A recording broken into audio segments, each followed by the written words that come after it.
ঈশ্বরের দাস তার স্পিরিচুয়াল সনকে বলছে যে লেহেন দ্বারা যেটা দান বরদান তোমার মধ্যে এসেছে, মতলব লেহেন দ্বারা দান বরদান আসে। লেহেন দ্বারা কি আসে? জোর সোল কি আসে? অনেক কিছু আসে।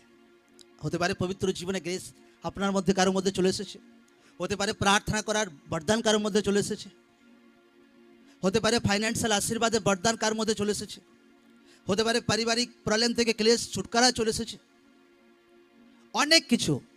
কিন্তু এটা শিওর আর 100% সত্য যে লেহ্যান্ড যদি হয়েছে কারোর ওপরে, কিছু না কিছু আশীর্বাদ আপনাকে শিওর দিয়েছে আজকে প্রভু যিশু জীবিত নাম। আমেন। পাক্কা একদম, কোনো বেভুল নেই এতে একদম। সেটা দেখা যাবে ধীরে ধীরে, যেভাবে একটা বীজ মাটিতে চাপা পড়ে, তারপর ধীরে ধীরে অঙ্কুর বের হয়, গাছ বড় হয়, ফল দেয়, সেভাবে দান বরদান গ্রেসও ঠিক সেরকম একদম। সেটা আসে, সেটা ধীরে ধীরে বাড়ে একদম।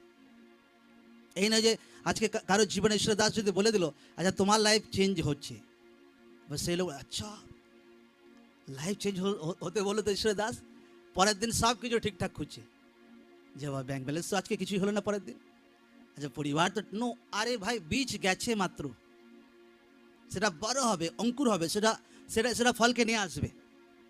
হালেলুয়া, জয় যিশু।